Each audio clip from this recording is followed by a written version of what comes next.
Okay. Today we will discuss about advanced chemistry. In this advanced chemistry, we have the first topic, which is the basic of advanced chemistry.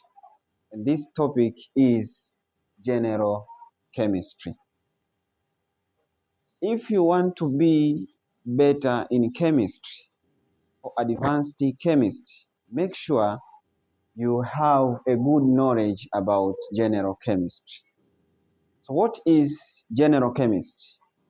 When we talk about general chemistry, this is a branch of chemistry that cover the basic principles and foundations on how matter behave and interact.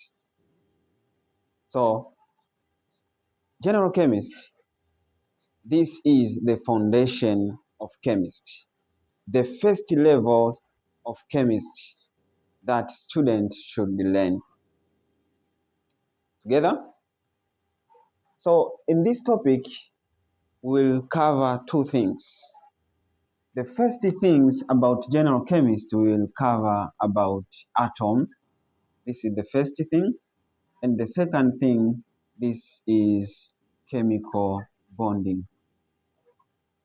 Chemical bonding.